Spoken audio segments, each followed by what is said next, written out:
إمبراطور الرذيلة في مصر. قد يتبادر إلى ذهنك للوهلة الأولى أننا بصدد الحديث عن مجرم خارج عن القانون، لكن المفارقة تكمن في أن نشاطه آنذاك كان يتم تحت مظلة الدولة وبترخيص رسمي، حيث كانت تلك المهنة تعتبر عملاً قانونياً كغيرها من المهن. بدأت هذه الرحلة المريبة عام 1850 حين ولد إبراهيم محمد عامر في مركز كروسوكو بمحافظة أسوان. نشأ إبراهيم في كنف عائلة أرستقراطية بصعيد مصر، فوالده كان شيخ قبيلة مرموقا ووالدته ابنة عمدة المنطقة. كان والده من كبار تجار الرقيق، وهي تجارة كانت مشروعة تماما في ذلك الوقت وحتى عام 1870. هذا الوضع الأسري المتشبع بفكرة تسليع البشر وبيعهم وشرائهم كبضائع غرس في وعي الطفل إبراهيم بذورا مسمومة جعلته يرى في الإنسان مجرد أداة للمنفعة أو المتعة، وهي الرؤية التي ستتحكم في مستقبله المظلم. في مقتبل شبابه عاش إبراهيم حياة توحي بالاستقامة والتدين الظاهري، فكان يتردد على الكتاب حيث حفظ أجزاء من القرآن وتعلم مبادئ الحساب والقراءة، وكان يعرف في بلدته بالشاب الملتزم الذي لا تزيغ عيناه عن الطريق الواصل بين منزله والمسجد. لكن هذا القناع بدأ يتهاوى حين قرر والده أن الوقت قد حان ليدخل ابنه الوحيد ووريثه في غمار تجارة العبيد. هنا بدأت الرحلة التي قصمت ظهر الاستقامة حين أرسله والده في بعثة تجارية إلى السودان ليتعلم أصول الحرفة. تلك الشهور الستة التي قضاها هناك كانت المختبر الحقيقي لولادة الغربي وسقوط إبراهيم الصالح، فبعيداً عن رقابة الأهل وضوابط المجتمع الصعيدي الصارم، انغمس الشاب في ملاذات لم يعرفها من قبل من مقامرة وسكر، والأهم من ذلك هو اكتشافه لعالم بيوت البغاء السودانية التي تدار بأسلوب مختلف لفت نظره بشدة. لم يرى إبراهيم في تلك البيوت مكاناً للرذيلة فحسب، بل رآها نموذجاً اقتصادياً متطوراً يتفوق على تجارة والده التقليدية. استنتج بعقله التجاري الفاسد أن العبد يباع مرة واحدة وينتهي أمره، أما جسد المرأة فيمكن بيعه وتأجيره مئات المرات مع بقاء الأصل ملكاً لصاحبه.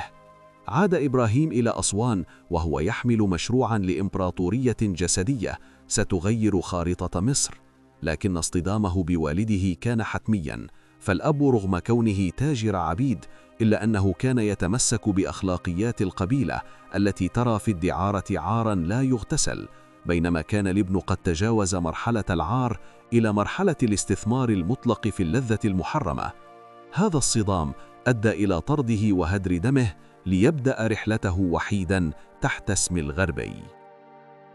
بعد أن انقطعت حبال الوصل بين إبراهيم وعائلته وحكم عليه بالنفي المعنوي والمطاردة من قبل أبيه، انتقل الشاب المتمرد إلى مدينة قنا بصعيد مصر، حيث كانت تضم حامية عسكرية بريطانية كبيرة.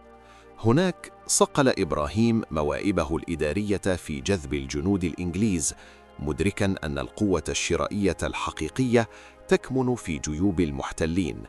لكن طموحه كان أبعد من مجرد إدارة بيت في الأقاليم، ففي عام 1890 حطت رحاله في القاهرة، قلب الدنيا وملاذ الباحثين عن الثروة السريعة.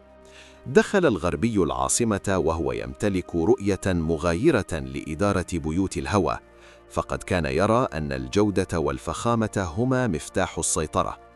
بدأ باستئجار منزل في منطقة بولاق الدكرور وحوله إلى قبلة لراغبي المتعة، محققاً نجاحاً باهراً مكنه في عام واحد من امتلاك أول عقار مسجل باسمه.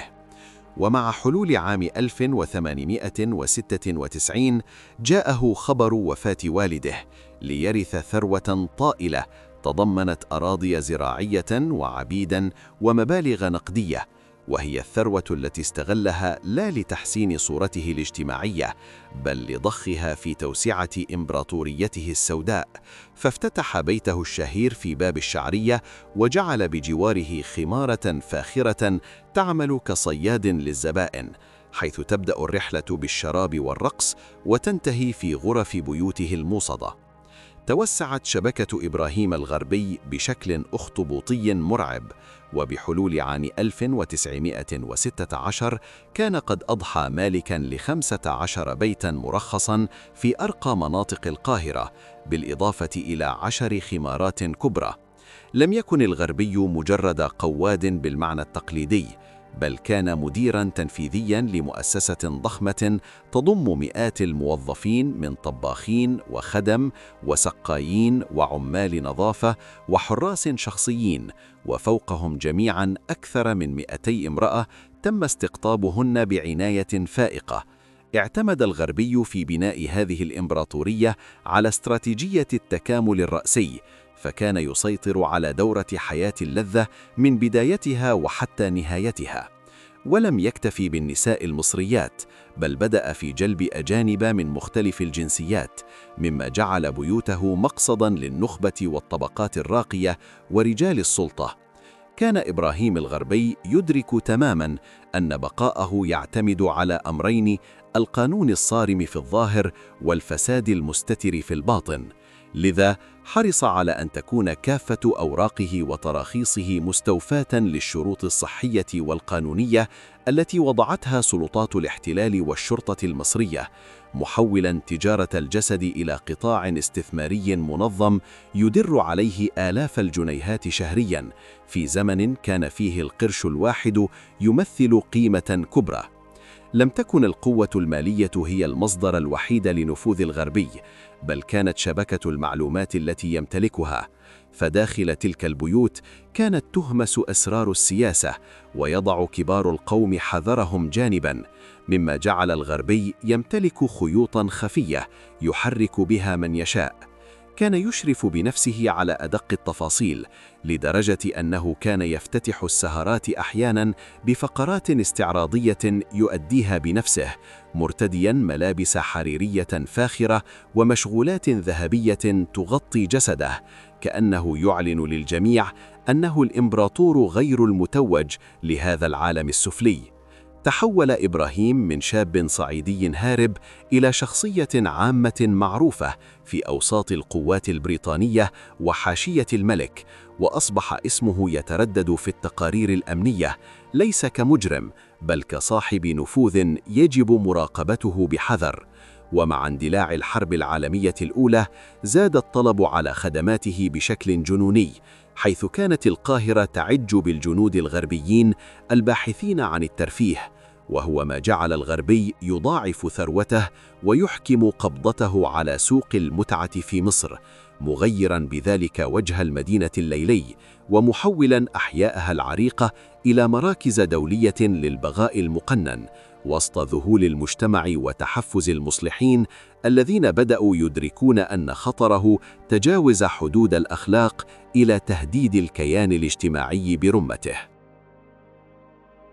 مع اتساع رقعة هذه الإمبراطورية المريبة، برز على الساحة خصم لم يكن في الحسبان، وهو هارفي باشا، الحكمدار الإنجليزي للقاهرة، الذي كان يرى في بيوت إبراهيم الغربي تهديداً مباشراً لانضباق الجنود البريطانيين خلال الحرب العالمية الأولى. لم يكن الصدام أخلاقياً فحسب، بل كان أمنياً من الطراز الأول، فالسلطات كانت تخشى من تسلل الجواسيس أو وقوع عمليات اغتيال داخل تلك البيوت المزدحمة. بدأ هارفي باشا يشن حملات تفتيشية دقيقة، محاولاً اصطياد أي مخالفة قانونية ضد الغربي، إلا أن الأخير كان يتلاعب بالقوانين بذكاء شديد. ففي تلك الحقبة كانت مهنة البغاء تخضع لشروط صارمة، منها أن تتجاوز المرأة سن 21 وأن تحمل رخصة طبية تثبت خلوها من الأمراض المعدية، مع ضرورة الخضوع للكشف الدوري كل 3 أشهر. وكان الغربي يحرص على استيفاء هذه الأوراق بدقة متناهية، بل ويستخدم نفوذه وعلاقاته مع كبار موظفي الصحة والطب الشرعي لضمان بقاء سجلاته بيضاء أمام القانون، مما جعل محاولات إغلاق بيوته تبوء بالفشل مرة تلو الأخرى. في عام 1916 نجح هارفي باشا أخيراً في العثور على ثغرة لم تكن تتعلق بالدعارة ذاتها، بل بتزوير توقيع أحد ملاك الخمارات التي كان يديرها الغربي. كانت هذه التهمة بمثابة القشة التي قصمت ظهر البعير، حيث ألقي القبض عليه وأودع السجن لعام واحد. ظن الكثيرون أن هذه هي نهاية سطوته، لكن ما حدث كان العكس تماماً، فقد أدار الغربي إمبراطوريته من خلف القضبان بكل سلاسة بفضل شبكة الولاءات التي بناها بالمال. وحين حان موعد خروجه نظم له استقبال لم تشهده القاهرة من قبل لشخص في مكانته، حيث خرج في موكب حاشد أحاط به رجاله وحرسه، وقاموا بوضع تاج رمزي على رأسه في وسط الشارع هاتفين بعودة الإمبراطور. من هنا ترسخ هذا اللقب في الوجدان الشعبي وفي الصحافة، وأصبح إبراهيم الغربي لا يعرف إلا بلقب إمبراطور الدعارة، وهو اللقب الذي حمله بتحد واستعلاء أمام سلطات الاحتلال والشرطة على حد سواء.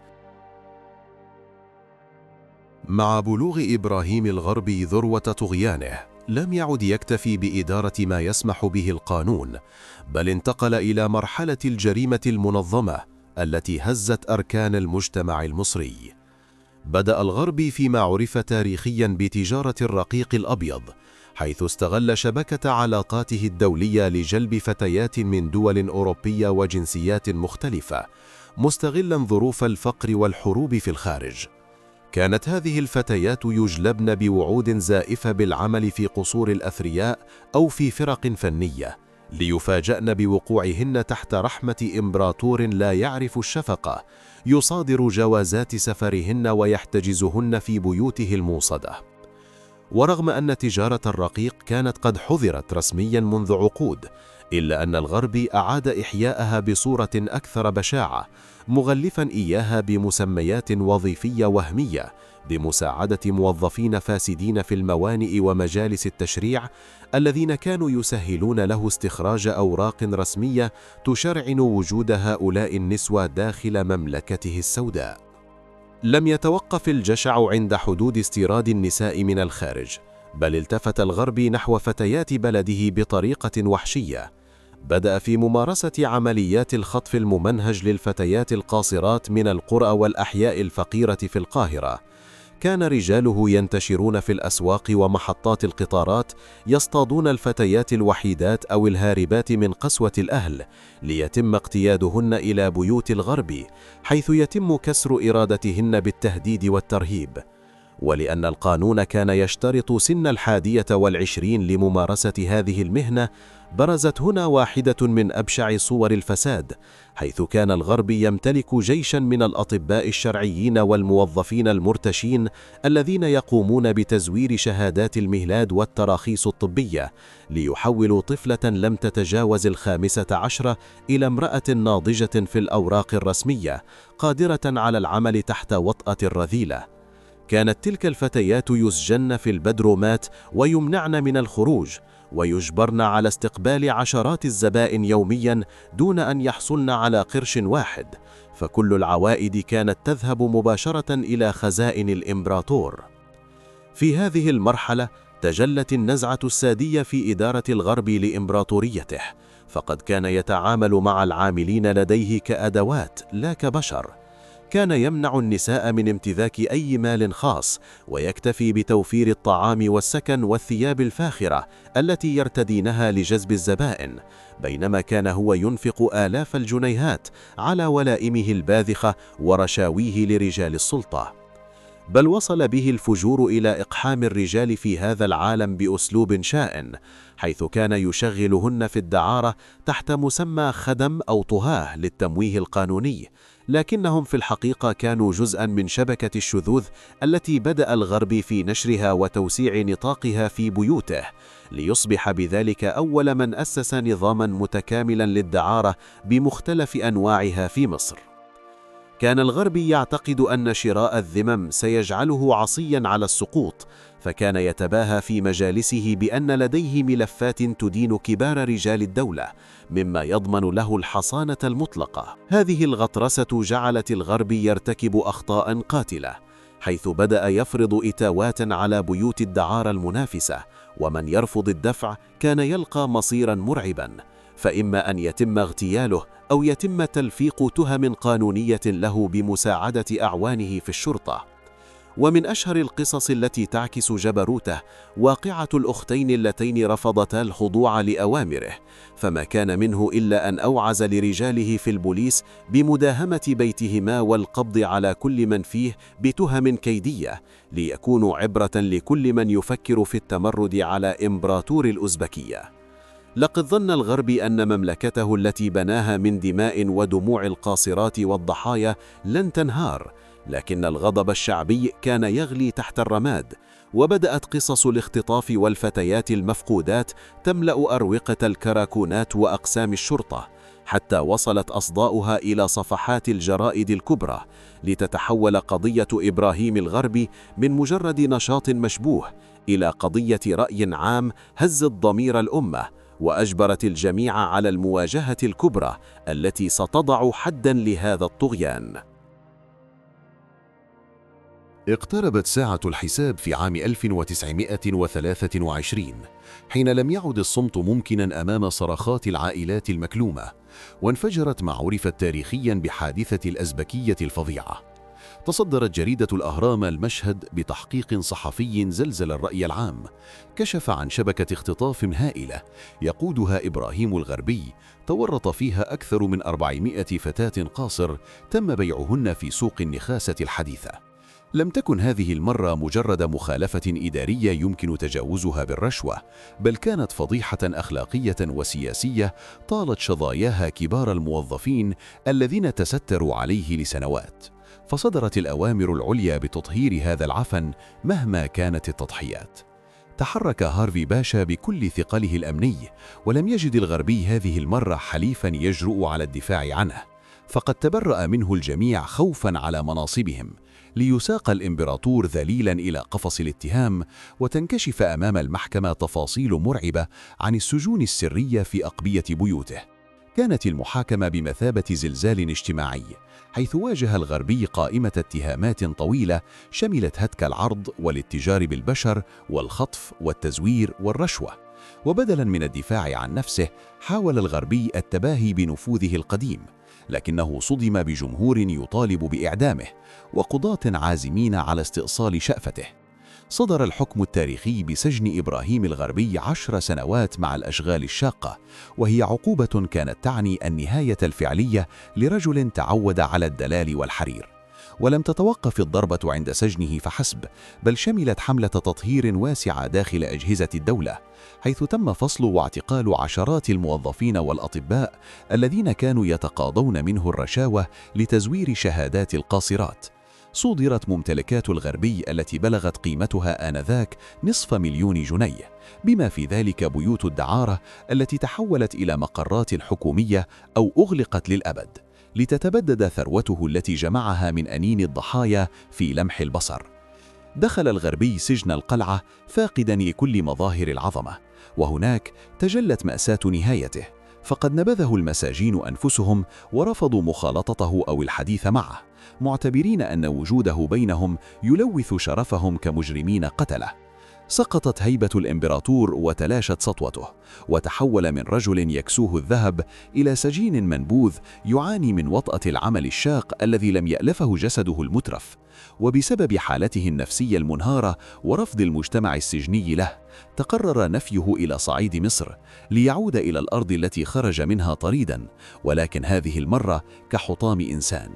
وفي عام 1926 وبين جدران الزنزانة الباردة، لفظ إبراهيم الغربي أنفاسه الأخيرة وحيداً، دون أن يكون بجانبه صديق أو قريب، ودون أن يترك وراءه وريثاً يحمل اسمه.